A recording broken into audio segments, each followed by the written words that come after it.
नमस्कार दोस्तों, स्वागत है आप सभी का आज की इस क्लास में। और ये जो क्लास अपनी है, इस क्लास के अंदर हम पढ़ने जा रहे हैं राजस्थान का जुलाई महीने का जो करंट सार। तो राजस्थान का जुलाई महीने का जो करंट सार जो किसके ऊपर आधारित है, सूजस का जो सार संग्रह। तो सूजस सार संग्रह सूचना जनसंपर्क डिपार्टमेंट का जो सार संग्रह। इसके अतिरिक्त जो महत्वपूर्ण जो करंट फैक्ट राजस्थान के संदर्भ में बनेंगे, चाहे जजों की नियुक्ति हो जाए, चाहे हरियाणा राजस्थान अभियान पढ़ेंगे, चाहे राजस्थान के अंदर मिनरल जो वाटर ब्लॉक है उनकी संख्या, या राजस्थान के अंदर चर्चा में जो अन्य योजनाएं हैं, या राजस्थान के अंदर चर्चित जो अन्य घटनाएं, उन सभी का हम जिक्र पढ़ेंगे आज की इस क्लास में। और ये समग्र जुलाई महीने का करंट है दोस्तों। तो चलिए शुरुआत करते हैं इस क्लास के अंदर। सबसे पहले बात करेंगे यहाँ पर जयपुर की पारुल सिंह। तो जयपुर की पारुल सिंह का संबंध जयपुर से है। इन्होंने मिस ओशियन इंडिया 2025 का खिताब जीता। तो मिस ओशियन इंडिया 2025 का खिताब जीतने वाली है कौन? पारुल सिंह। का संबंध राजस्थान में किस जिले से है? तो ये है जयपुर जिले से। जयपुर जिले से पारुल सिंह जी ने मिस ओशियन इंडिया 2025 का खिताब अपने नाम हासिल किया। इसके बाद में पर्यावरण जो कार्यकर्ता, गौ सेवक, महिला सशक्तिकरण और समाज सेवा के क्षेत्र में उत्कृष्ट काम करने के लिए डॉक्टर नरेंद्र भूषण सिंह जी को अंतरराष्ट्रीय कलाम लाइफ टाइम अचीवमेंट अवार्ड 2025 दिया गया। इंटरनेशनल कलाम लाइफ टाइम अचीवमेंट जो पुरस्कार दिया गया है डॉक्टर नरेंद्र भूषण सिंह जी को मिला। कौन से सेक्टर के लिए, किस सेवा में? तो इनको मिला है पर्यावरण कार्यकर्ता के रूप में, गौ सेवक के रूप में, महिला सशक्तिकरण और समाज सेवा के लिए डॉक्टर नरेंद्र भूषण जी को Kalam international lifetime achievement award 2025 इनको दिया गया। आगे है अजमेर मंडल के दो प्रमुख स्टेशन। अजमेर जो मंडल है उसके दो प्रमुख स्टेशन अजमेर व उदयपुर सिटी को प्रतिष्ठित ईट राइट सर्टिफिकेट प्राप्त हुआ। अब आगे है ईट राइट सर्टिफिकेट की वैधता कितने साल की होती है? 2 साल की है। चीन में आयोजित होने वाली junior Asian open judo cup, junior Asian open judo cup का आयोजन कहां पे हुआ? चाइना के अंदर हुआ।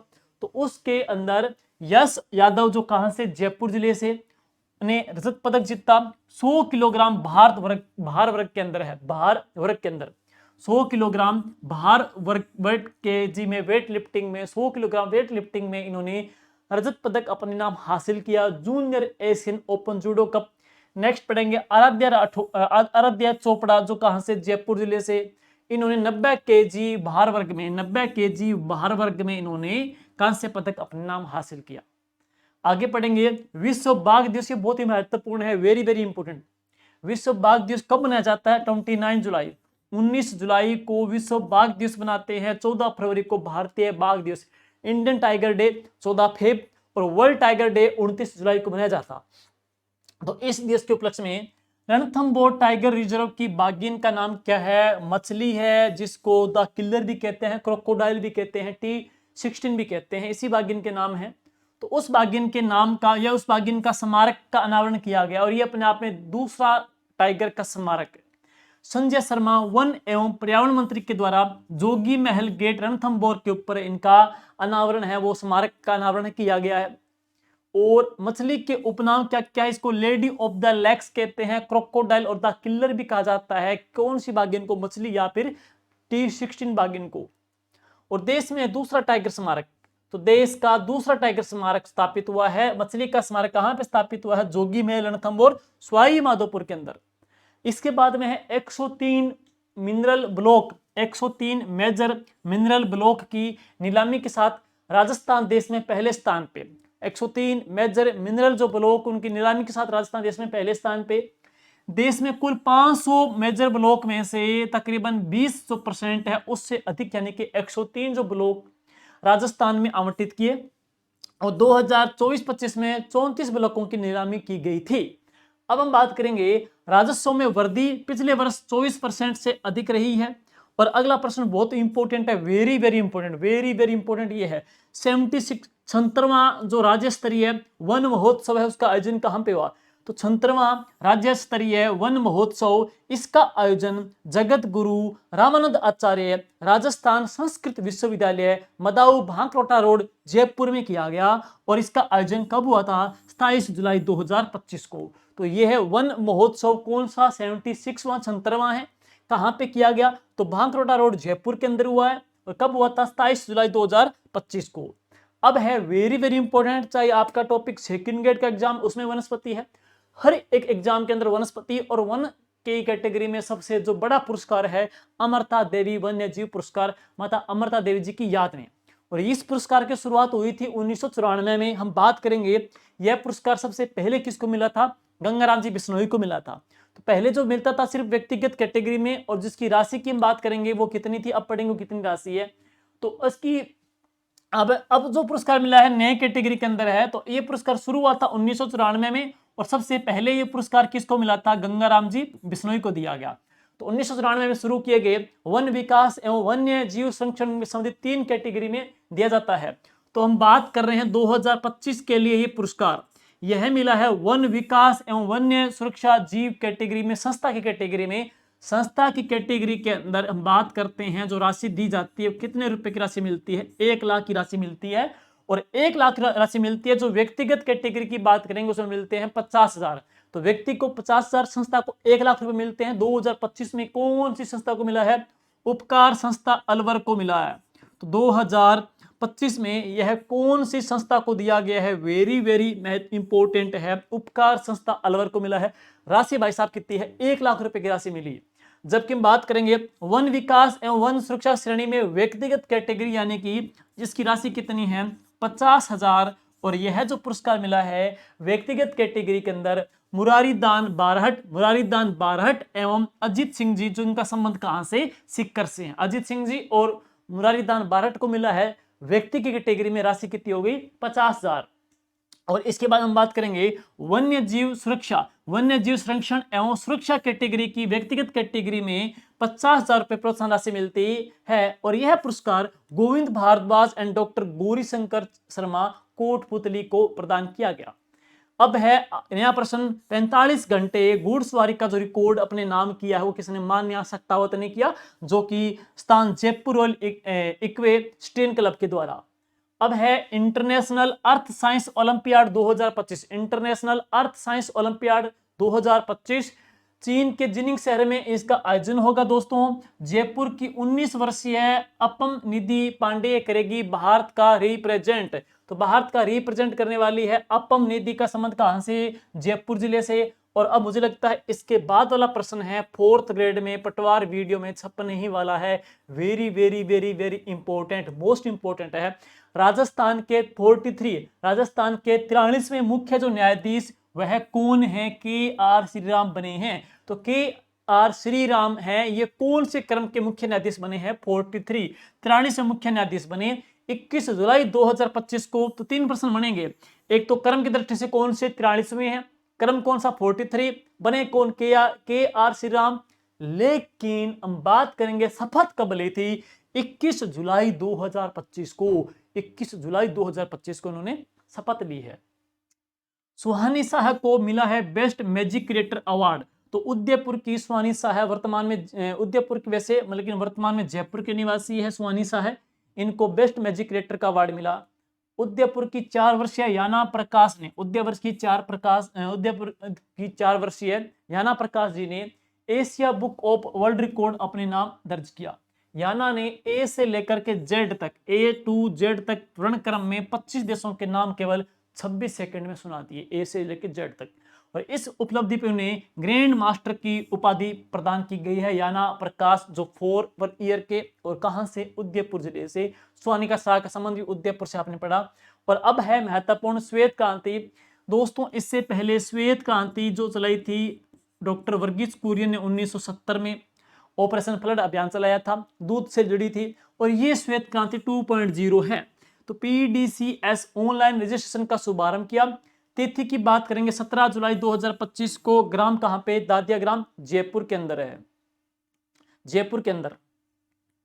उद्देश्य क्या है? दुग्ध सहकारी समितियों को डिजिटल प्लेटफॉर्म से जोड़ना। मुख्य अतिथि थे श्री अमित शाह जी, जो माननीय केंद्रीय गृह एवं सहकारिता मंत्री हैं। मेडिकल वैल्यू ट्रेवल पॉलिसी, ये बहुत ही अच्छा प्रश्न है। मेडिकल वैल्यू ट्रेवल के साथ तो पर्यटन और मेडिकल को जोड़ करके राजस्थान की एक नई पॉलिसी आई है, हील इन राजस्थान पॉलिसी। इसमें मेडिकल एंड टूरिज्म दोनों सेक्टर को जोड़ा गया है। इसका नाम क्या है? Medical value travel policy 2025। Rajasthan को एक प्रमुख मेडिकल टूरिज्म के रूप में डेवलप करना। अच्छा प्रश्न है, राजस्थान को एक पर्यटन मेडिकल के रूप में डेवलप करना है, वो पॉलिसी कौन सी? हील इन राजस्थान 2025 में आई। जिसकी स्वीकृति कब मिली है? इसकी स्वीकृति दी गई है 14 जुलाई 2025 को, मंत्रिमंडल की मीटिंग में इसको स्वीकृति प्रदान की गई है। पर्यटकों को सुलभ, किफायती और वर्ल्ड लेवल की चिकित्सा सुविधाएं इसके माध्यम से मिलेगी और देश विदेशी पर्यटक चिकित्सा के साथ साथ ऐतिहासिक स्थलों का भी भ्रमण कर सकेंगे। स्वास्थ्य जो बजट की बात करेंगे कितना है? 27,660 करोड़ इसके लिए। राज्य बजट का टोटल कितना पड़ेंगे? 8.26% आ जाएगा। इसको हील इन राजस्थान पॉलिसी कहते हैं। अपकमिंग एग्जाम में लगभग मैं मान लूं 200% के रूप में इसका प्रश्न आने की प्रायोरिटी रहेगी। वेरी वेरी इंपॉर्टेंट है दोस्तों। और इसके बाद में है स्वच्छता। अभी हाल ही के अंदर है स्वच्छता कैटेगरी, स्वच्छता सर्वे किया गया 2024-25 का। तो इसमें जो इंदौर है ना, लगातार 8वीं बार सबसे स्वच्छ शहर बना है। 8वीं बार, ध्यान दीजिएगा। वेटलैंड सिटी के रूप में उदयपुर भी और इंदौर भी गया है, शामिल हुआ है। और 10 लाख आबादी वर्ग में नंबर 1 रहा है। सुपर स्वच्छता लीग में भी शीर्ष स्थान पे रहा। जयपुर जो ग्रेटर है इसकी 16वीं रैंक रही है, जयपुर ग्रेटर की। जयपुर हेरिटेज की भाई इसमें 20वीं रैंक रही है, ग्रेटर की 16वीं, हेरिटेज की 20वीं रैंक रही। डूंगरपुर क्या है? सुपर स्वच्छ लीग श्रेणी में से सम्मानित किया गया है। सुपर स्वच्छ लीग श्रेणी में किसको पुरस्कार मिला है? डूंगरपुर को मिला है। जोधपुर नॉर्थ 56वीं रैंक और जोधपुर साउथ इसमें 63वीं रैंक हासिल की है। उदयपुर 13वीं रैंक रही है, उदयपुर ने। बीकानेर ने 48वीं रैंक हासिल की। अब है 11वीं एशियाई यूथ महिला, 11वीं एशियाई यूथ महिला हैंडबॉल चैंपियनशिप, जो कि जियांगशेन चाइना में आयोजित हुई। जियांगशेन चाइना में इसका आयोजन किया गया। डेट कौन सी है? 18 से लेकर के 26 जुलाई 2025 तक। भारतीय टीम में राजस्थान की जो प्रतिभाएं हैं तो ममता पढ़ेंगे, एक तो ममता पढ़ेंगे, दूसरी कौन? मुस्कान है, जिसका संबंध कहां से? Left bank opposition. इनकी जो पोजीशन कौन सी पढ़ेंगे तो लेफ्ट बैंक पोजीशन इनकी है जो मुस्कान। सेकंड कौन से? ममता। तो भारतीय टीम राजस्थान की प्रतिभाएं जो 11वीं एशिया यूथ महिला हैंडबॉल चैंपियनशिप जो टूर्नामेंट है उसके अंदर, कहां पे? चाइना के अंदर है। 18 से लेकर 26 जुलाई 2025 को इस लीग का आयोजन किया गया। तो भारतीय टीम में राजस्थान की 2 खिलाड़ी है, एक तो ममता पढ़ेंगे, एक कौन पढ़ेंगे? मुस्कान। ममता और मुस्कान 2 खिलाड़ी। दोनों खिलाड़ी जयपुर स्थित राजस्थान महिला हैंडबॉल अकादमी से भी चयनित। अब है टीम की जो कोच है मनीषा राठौड़। भारतीय यूथ महिला हैंडबॉल टीम, भारत की यूथ महिला हैंडबॉल टीम के जो कैप्टन कनिष्का है, उप कैप्टन वो नैना।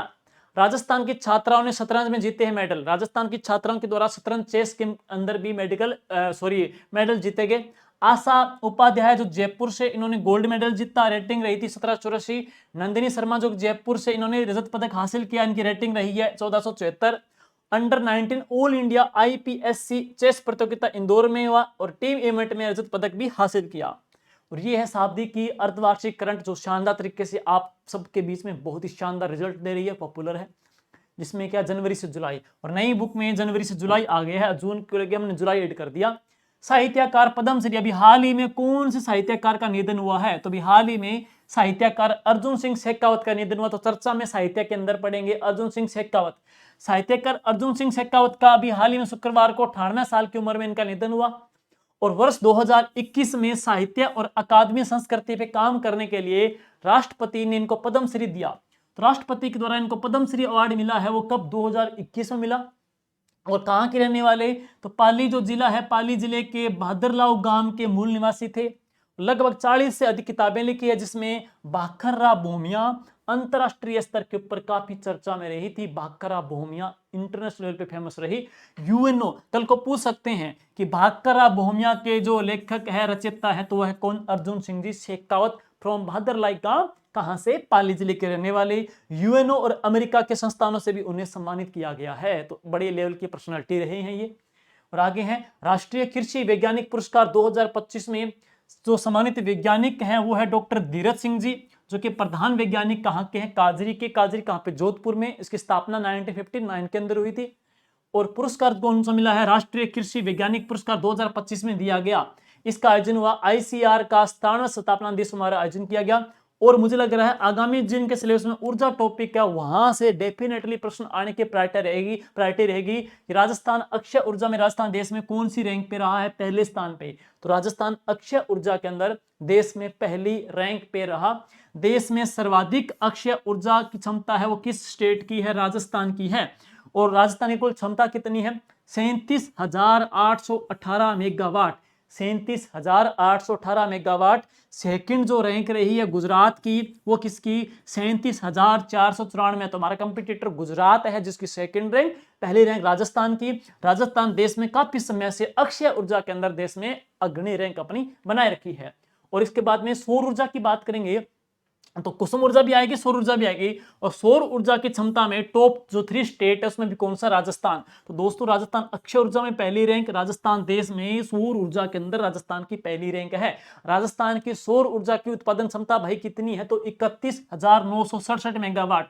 राजस्थान की सौर ऊर्जा में उत्पादन क्षमता 31,967 मेगावाट। जस्ट जो कंपटीटर हम पढ़ेंगे तो कौन सा, गुजरात है जो कि 21,451 मेगावाट के साथ 2 नंबर रैंक पे।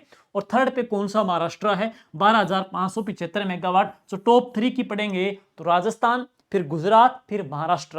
राजस्थान, गुजरात, महाराष्ट्र, ये सौर ऊर्जा के अंदर। और अब बात करेंगे पवन ऊर्जा। तो राजस्थान में सर्वाधिक पवन ऊर्जा का उत्पादन कहां पे है, जैसलमेर के अंदर। और पवन ऊर्जा में राजस्थान देश में कौन सी रैंक पे है, 5वीं रैंक के अंदर। अंतरराष्ट्रीय जीव विज्ञान ओलंपियाड का आयोजन 2025 में हुआ और इसका आयोजन जयपुर के अंदर हुआ। राजस्थान की भव्य गुणवाल का चयन हुआ है। तो अंतरराष्ट्रीय जीव विज्ञान ओलंपियाड में जो चयनित राजस्थान की है तो वह कौन सी खिलाड़ी, तो भव्य गुणवाल का चयन हुआ है। जीव विज्ञान ओलंपियाड में भव्य गुणवाल का इसमें सिलेक्शन हुआ है, जो कहां से संबंध रखती है, जयपुर जिले से। अब है आयोजन अंतरराष्ट्रीय जीव विज्ञान ओलंपियाड फिलीपींस 2025 में, जिसमें भव्य गुणवाल 21वें इंटरनेशनल जूनियर साइंस ओलंपियाड है जिनको गोल्ड मेडल मिला। राजस्थान सिटी गैस डिस्ट्रीब्यूशन जिसको CGD नीति कहते हैं 2025 की। अब ये हील इन मेडिकल जो टूरिज्म पॉलिसी है उसी प्रकार से Rajasthan city gas distribution, Rajasthan city gas distribution policy 2025 की। और इस पॉलिसी को 14 जुलाई 2025 को मंजूरी प्रदान की है। 14 जुलाई 2025 को इसको मंजूरी प्रदान की। उद्देश्य क्या है, प्रदेश में गैस आधारित अर्थव्यवस्था को बढ़ावा देने के लिए पॉलिसी लेकर के आया है, जिसको अनुमोदन कह सकते हैं। 14 जुलाई 2025 को वह मंजूरी इसको मिली है। और मुख्य सचिव की अध्यक्षता में राज्य समिति व जिला कलेक्टर की अध्यक्षता में जिला CGD कमेटी बनेगी और यह नीति 31 मार्च 2029 तक प्रभावी रहेगी। और 8,740 करोड़ के MOU हुए हैं। तो वापिस सुनेंगे, CGD यानी कि राजस्थान सिटी गैस डिस्ट्रीब्यूशन मंजूरी कब मिली, 14 जुलाई 2025 को। कमेटी जो बनेगी मुख्य सचिव और जिला कलेक्टर की अध्यक्षता में जिला कमेटी बनाई जाएगी, वहां पे है। और इसके बाद हम बात करेंगे इस कमेटी का प्रावधान कब तक है, 31 मार्च 2029 तक। कुल बजट की बात करेंगे, MOU कितना हुआ, तो 8,740 करोड़ का MOU इसके अंदर हुआ है। और आगे है कजाकिस्तान में भारत का प्रतिनिधित्व करेंगे जयपुर के नमन चौधरी। तो जयपुर के जो नमन चौधरी हैं ये भारत का प्रतिनिधित्व करेंगे कहां पे, कजाकिस्तान में। और किसमें करेंगे सुनिए, तो जयपुर के NCC कैडेट नमन चौधरी का जो चयन यूथ एक्सचेंज प्रोग्राम कजाकिस्तान के अंदर हुआ है, जहां पे ये रिप्रेजेंट करेंगे। और वे 11 अगस्त से कजाकिस्तान में भारत के युवा ब्रांड एम्बेसडर के रूप में उभर के आएंगे। और उन्हें PM मोदी जी के द्वारा बेस्ट कैडेट का खिताब भी दिया गया। तो अच्छा प्रश्न है, PM मोदी जी के द्वारा बेस्ट कैडेट का जो खिताब दिया गया है तो वह किसको मिला है, नमन चौधरी को मिला है। कजाकिस्तान में ही भारत का रिप्रेजेंट भी करेंगे और जयपुर से यह खिताब पाने वाले पहले कैडेट बने हैं। तो मुझे लग रहा है कि इनका प्रश्न भी एग्जाम में आने के पूरे चांस रहेंगे, भूलना मत नमन चौधरी जी को, वेरी वेरी इंपॉर्टेंट है। अब चलते हैं, राजस्थान में अपाचे गोल्डन हेलीकॉप्टर तैनात। राजस्थान में कौन से हेलीकॉप्टर तैनात किए हैं, तो अपाचे गोल्डन हेलीकॉप्टर का तैनातन हुआ है। जोधपुर में 3 अपाचे गोल्डन हेलीकॉप्टर की पहली जो खेप पहुंची है, बाकी 3 दिसंबर तक आएंगे। और ये हवाई टैंक अब थल सेना के ग्राउंड अटैक में मदद करेंगे। 2022 में 6 हेलीकॉप्टरों का सौदा हुआ था। पर्यटन में जयपुर बना दुनिया का 5वां सबसे अच्छा शहर। अच्छा प्रश्न है, तो देश भर के अंदर टोटल 5वीं जो रैंक हासिल की है वो कौन सी सिटी ने ली है, जयपुर ने ली है। दुनिया में 5वां जो टूरिज्म में उभर के आया है तो वह कौन सा सिटी आई है, जयपुर आई है। ट्रेवल एंड लेजर्स मैगजीन के वर्ल्ड बेस्ट अवार्ड 2025 के सर्वे में 5th जो रैंक दी है वो किसको दी गई है साथियों? जयपुर को दी गई है। और इसके बाद में है जयपुर को कुल कितने मिले स्कोर? 91.33 स्कोर दिए गए। दुनिया भर के पर्यटकों ने दिया था मत और कारण था महल है, होटल है, ऐतिहासिक इमारतें हैं, हैंडीक्राफ्ट है, कल्चर की जो हेरिटेज है, जो फेस्टिवल है, उस कारण से जयपुर को 91.33 का स्कोर मिला और 5वीं रैंक मिली है पूरी दुनिया भर के अंदर जयपुर। अच्छा प्रश्न बनेगा ये। और अब एक और प्रश्न है, हम सौर ऊर्जा में पहले स्थान पे है, हम अक्षय ऊर्जा में पहले स्थान पे, राजस्थान देश में पीएम कुसुम योजना में, तो प्रधानमंत्री कुसुम योजना भी राजस्थान देश में पहले रैंक पे है। और बीते वर्ष एक साल में 1190 मेगावाट क्षमता के साथ में 592 विकेंद्रीकृत सौर ऊर्जा के संयंत्र स्थापित करके राजस्थान देश में पीएम कुसुम योजना में राजस्थान देश में पहली रैंक पे रहा। जोधपुर डिस्कॉम अव्वल अकेले 997.50 मेगावाट की परियोजना स्थापित करके जोधपुर जो डिस्कॉम राजस्थान में पहली रैंक पे रहा। 2.09 से लेकर के 3 रुपए प्रति यूनिट की सस्ती बिजली से डिस्कॉम को राहत मिली है। और अब है उपराष्ट्रपति जगदीप धनखड़ जी का इस्तीफा काफी चर्चा में रहा है, तो जाहिर सी बात है यहां से प्रश्न आगामी की पेपर में पूछे जाएंगे, चाहे वो फर्स्ट ग्रेड हो, चाहे सेकंड ग्रेड हो, चाहे कोई भर्ती हो, इसके इस टॉपिक के प्रश्न काफी पूछे जाएंगे। तो उपराष्ट्रपति जगदीप धनखड़ जी ने स्वास्थ्य कारणों का हवाला देते हुए उपराष्ट्रपति पद से इस्तीफा दे दिया। और अब राजस्थान में कहां के रहने वाले थे? तो राजस्थान में झुंझुनू जिले के रहने वाले हैं राजस्थान के। और धनखड़ देश के 14वें उपराष्ट्रपति। अच्छा प्रश्न है। तो एक तो मूलतः है कहां के? झुंझुनू के। लेकिन ये क्रम की दृष्टि से कौन सेवें उपराष्ट्रपति? तो ये 14वें उपराष्ट्रपति थे। उन्होंने आर्टिकल 67A के तहत है, ये प्रश्न बन सकता है उपराष्ट्रपति के अंदर, आर्टिकल 67A के तहत राष्ट्रपति को संबोधित करते हुए इस्तीफा दिया और वे देश के पहले उपराष्ट्रपति बने हैं जिनके खिलाफ 2024 में महाभियोग प्रस्ताव लाया गया था। ये देश के पहले उपराष्ट्रपति बने हैं जिनके खिलाफ 2024 में महाभियोग प्रस्ताव लाया गया था। और खेलो इंडिया यूनिवर्सिटी गेम्स 2025 का आयोजन कहां पे? जयपुर में हुआ। खेलो इंडिया यूनिवर्सिटी गेम का आयोजन कहां पे? जयपुर के अंदर। और 5वें खेलो इंडिया यूनिवर्सिटी गेम जयपुर में। और आयोजन समिति कौन है? 19 सदस्यीय समिति होगी जिसके अध्यक्ष कौन होंगे? मुख्यमंत्री जी होंगे और को चेयरपर्सन के अंदर ये खेल मंत्री हैं। पहली बार 28 खेलों का आयोजन होगा इसमें, और जिसमें वाटर स्पोर्ट्स, रोइंग, कैनोइंग भी शामिल है। लगभग 6000 खिलाड़ी इसमें भाग लेंगे और एसोसिएशन ऑफ इंडियन यूनिवर्सिटी व आईक्यू के प्रतिनिधि इसमें भाग लेंगे। छोड़ो आगे चलते हैं। इसके बाद मुख्य सचिव की अध्यक्षता में 29 सदस्यीय एग्जीक्यूटिव कमेटी गठित होगी जो सुपरविजन और कोऑर्डिनेशन का काम भी करेगी। अब देखो भाई, यही मेन चीज है, बस यही मेन चीज है। उपराष्ट्रपति जी का प्रश्न बहुत अहम था।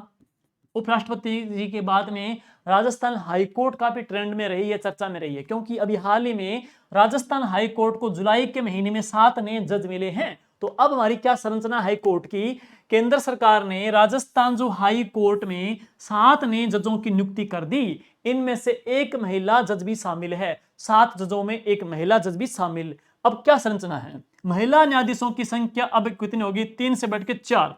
तो महिला न्यायाधीश कितनी होगी? 4 हो गई है। जबकि 6 नियुक्ति वकील कोर्ट से और 1 नियुक्ति न्यायिक अधिकारी कोर्ट से की गई। और अब हाई कोर्ट में कुल जो जजों की संख्या वो कितनी हो गई है? 43। तो हाई कोर्ट में जजों की संख्या साथियों कितनी हो गई है? 43 हो गई। जबकि स्वीकृत जो पद है वो कितने? 50 हैं। 7 पद अभी भी रिक्त है। न्यायिक अधिकारी कोटे से संगीता शर्मा 1992 बैच जिला न्यायाधीश कैडर शपथ दिलाएंगे। मुख्य न्यायाधीश की बात करेंगे तो KR श्रीराम। वापिस सुनिए, न्यायिक अधिकारी कोटे से संगीता शर्मा 1992 बैच जिला न्यायाधीश कैडर को शपथ दिलाएंगे कौन? मुख्य न्यायाधीश KR श्रीराम। और अब बात करेंगे तीज महोत्सव। दोस्तों, तीज महोत्सव का आयोजन 23 से लेकर के 30 जुलाई 2025 को हुआ। 23 जुलाई से लेकर के 30 जुलाई 2025 को तीज महोत्सव का आयोजन किया। कहां पे? बीकानेर हाउस दिल्ली में। और शुभारंभ की बात करेंगे किसने किया? मुख्य सचिव सुधांशु पंत के द्वारा है। तो मुख्य सचिव सुधांशु पंत के द्वारा शुभारंभ किया गया।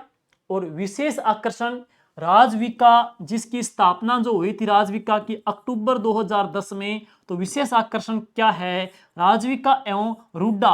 रुड्डा की स्थापना कब हुई, नवंबर 1995 में के द्वारा। हैंडीक्राफ्ट जो प्रोडक्ट है उनकी स्टॉल लगाई जाना। और नेक्स्ट है फूड फेस्टिवल का आयोजन करना। ऑनलाइन सुविधा, इन प्रोडक्ट की खरीदारी राजसखी पोर्टल के माध्यम से ऑनलाइन भी की जा सकती है। तो हम बात करेंगे कौन से पोर्टल के माध्यम से इन हैंडीक्राफ्ट की जो शॉपिंग है वो ऑनलाइन की जा सकती है, तो वो कौन सी है, राजसखी पोर्टल। रोवर दिनेश कुमार को राष्ट्रपति पुरस्कार सम्मान मिला। सम्मान भारत स्काउट व गाइड का राष्ट्रपति रोवर जो पुरस्कार मिला है वो मिला है दिनेश कुमार जी को। और अब बात करेंगे सम्मानकर्ता राष्ट्रपति जी को, राजस्थान चयनित दिनेश कुमार, जतिन वर्मा। विधानसभा में बनेगी कारगिल शौर्य वाटिका, ये अच्छा प्रश्न है। कारगिल शौर्य वाटिका का जो हम कह सकते हैं वो कहां पे निर्माण होगा, तो विधानसभा के अंदर कारगिल शौर्य वाटिका बनेगी। और कहां पे, राजस्थान विधानसभा परिषद जयपुर में बनेगी दोस्तों। शुभारंभ की जो डेट है वो है 24 जुलाई 2025 को शुभारंभ की डेट। और हरियाली अमावस कब आती है, सावन की अमावस्या के उपलक्ष्य में। और शुभारंभ करता कौन है, विधानसभा के अध्यक्ष वासुदेव देवनानी। तो राजस्थान विधानसभा परिसर के अंदर कारगिल शौर्य वाटिका का निर्माण होगा और इसका शुभारंभ की जो डेट है 24 जुलाई 2025 को। और यहां पर सिंदूर का पौधा लगा करके शुभारंभ किया। तो कारगिल शौर्य वाटिका 24 जुलाई 2025 को विधानसभा परिसर जयपुर के अंदर वासुदेव देवनानी जी के द्वारा शुभारंभ किया है। कौन सा पौधा लगा करके, सिंदूर का पौधा लगा करके। विशेषताएं, वाटिका में 5 प्रजातियों के कुल 1100 पौधे लगाए जाएंगे। और यह वाटिका कारगिल शहीदों की स्मृति में समर्पित होगी। आभा आईडी निर्माण में राजस्थान देश में कौन सी रैंक पे रहा है, तो आभा आईडी के निर्माण में राजस्थान की रैंक पूछ सकते हैं, देश में कौन सी, दूसरी रैंक है। राजस्थान की आभा आईडी में देश में सेकंड रैंक है। और योजना Rajasthan digital health scheme, Rajasthan digital health scheme अब तक 6 करोड़ 30 लाख से अधिक आभा आईडी हमारे बन चुकी है। और रैंक कौन सी, दूसरी। देश में दूसरा स्थान प्राप्त है। प्रदेश की 12,000 स्वास्थ्य केंद्र अब आयुष्मान आरोग्य मंदिर के रूप में कार्यरत है। और चिकित्सा स्वास्थ्य मंत्री कौन, Shri Gajendra Singh Khinvsar. Rajasthan digital health scheme, Rajasthan digital health scheme, ये अच्छा प्रश्न है, वेरी वेरी इंपॉर्टेंट, म्यू लगाएंगे, मोस्ट इंपॉर्टेंट है नेक्स्ट एग्जाम के लिए। राजस्थान डिजिटल हेल्थ स्कीम की घोषणा हुई थी बजट 2024-25 के अंदर। राजस्थान डिजिटल हेल्थ मिशन शुरुआत कब हुई है, 14 अगस्त 2024 को। शुभारंभ की बात करेंगे स्वास्थ्य मंत्री गजेंद्र सिंह खींवसर के द्वारा किया गया। और अब है बाबा साहब अंबेडकर पंचतीर्थ यात्रा योजना। पंचतीर्थ यात्रा कौन कौन सी है, ये सेकंड ग्रेड में भी टॉपिक दे रखा है बाबा साहब भीमराव जी अंबेडकर जी के बारे में। तो उनकी पंचतीर्थ यात्रा योजना है, इसका उद्देश्य क्या है, सामाजिक न्याय, समानता और बाबा साहब के जो विचारों का प्रचार प्रसार करना है। वरिष्ठ नागरिक तीर्थ योजना की तर्ज के ऊपर यह संचालित। अब देखो, रेल यात्रा, आवास और भोजन निःशुल्क राजस्थान सरकार के द्वारा संपूर्ण व्यय और वहन होगा। यात्रा के जो 5 तीर्थ है वो कौन कौन से हैं, बाबा साहब जी की पंचतीर्थ यात्रा में पंचतीर्थ कौन कौन से हैं, तो एक महू है मध्य प्रदेश में जो कि जन्मभूमि, जबकि नागपुर महाराष्ट्र के अंदर पड़ेंगे जिनकी दीक्षा की भूमि, जबकि दिल्ली अलीपुर के अंदर क्या है, महापरिनिर्वाण भूमि, और जबकि चौथी पढ़ेंगे चैतन्य भूमि कहां पे, मुंबई के अंदर। पांचवें पढ़ेंगे यहाँ पढ़ेंगे इंदु मिल कहां पे, मुंबई में, वर्तमान में स्मारक के रूप में विकसित है। तो ये पंचतीर्थ योजना है बाबा साहब जी की, अच्छे देख लेना। पंचतीर्थ कौन कौन सी है, मिलान करना पूछ सकते हैं, दीक्षा कौन सी है, चैतन्य भूमि कौन सी है, जन्मभूमि कौन सी है, महापरिनिर्वाण भूमि कौन सी है, पंचतीर्थ में कौन सा शामिल है या नहीं। तो पंचतीर्थ आएंगे महू, नागपुर, दिल्ली और मुंबई, और इंदु मिल मुंबई, ये पंचतीर्थ इनकी रहेंगे। और अब है लाभार्थी पात्रता क्या है, राजस्थान के मूल रहने वाले हो, आयकरदाता नहीं होना चाहिए, जन आधार कार्ड अनिवार्य रखा गया है, संक्रामक जो रोग कोविड-19 या टीबी आदि से ग्रसित न हो, और चिकित्सा प्रमाण पत्र बहुत जरूरी है, मेडिकल सर्टिफिकेट। RHUHS और कोयटा फाउंडेशन के बीच MOU हुआ। नेक्स्ट है हम बात करेंगे तीज महोत्सव। तीज महोत्सव का आयोजन है वो कहां पे हुआ है, जयपुर के अंदर हुआ। स्थान कहां पे, त्रिपोलिया गेट जयपुर के अंदर। कौन सी डेट को, 27 और 28 जुलाई को तीज महोत्सव। तीज कहां की फेमस, जयपुर की। और तीज मेला है वो कहां का, जयपुर का, पोड्रिक पार्क में यहाँ पे इसका आयोजन किया गया। और ये है शाब्दिक की, देखो 2 प्रकार की करंट की बुक है, एक राजस्थान का 6 महीने का करंट है, एक इंडिया का 6 महीने का करंट। इंडिया वाले में क्या है, ऑफिशियल जो साइट है PIB उसको सोर्स लिया गया है, और इसके अंदर सूजस का सार है और राजस्थान का महत्वपूर्ण घटनाक्रम हमने जुलाई तक का डाला है। और इसके बाद में है हरियाली तीज के ऊपर जयपुर जो बना है देश में पौधारोपण नंबर 1 है। हरियाली तीज के अवसर पे राजस्थान में देश में नंबर 1 पे जो रैंक रही है वो किसकी रही है, इसकी जयपुर की रही है। और देश भर में हरियाली तीज पे जयपुर बना पौधारोपण में नंबर 1 है। जयपुर जिले ने 2 दिन में 2 दिन के अंदर है 42,02,139 पौधे लगा करके नया राज्य स्तरीय कीर्तिमान बनाया। तो हम बात करेंगे जयपुर जिला है पूरे अव्वल नंबर 1 पे रहा है, अव्वल 1 पे रहा है। हरियाली तीज के अवसर पर यह अभियान मिशन हरियाली राजस्थान के तहत चलाया जा रहा है। प्रदेश के 41 जिलों में जयपुर पहली रैंक पे रहा है, पहली रैंक पे रहा है। अब राज्य स्तरीय संपूर्णता अभियान समारोह 2025 कहां पे हुआ, HCM रीपा जयपुर में हुआ। आयोजन की डेट कौन सी, 28 जुलाई 2025 को। नीति आयोग के द्वारा 6 जो इंडेक्स है, इंडिकेटर है, नीति आयोग के द्वारा 6 इंडिकेटर है, उसको आधार पे बेहतर प्रदर्शन करने वाले आसान्वित आकांक्षी जिलों एवं ब्लॉक्स को सम्मानित किया गया। आसान्वित जिले कौन से, गोल्ड मेडल मिला करौली को, कांस्य पदक मिला बारां को, धौलपुर जैसलमेर को, सिरोही को। और आसान्वित ब्लॉक कौन कौन से जिनको गोल्ड मेडल मिला है, तो जायल कहां का, नागौर का, रानी पालिका और खेरड़ा कहां का, उदयपुर का। अभियान के जो अवधि है जुलाई से लेकर सितंबर 2024 तक। संपूर्णता अभियान के तहत सुशासन, समावेशी विकास और अंतिम व्यक्ति तक योजनाओं की पहुंच सुनिश्चित की गई है। राजस्थान फुटबॉल संघ की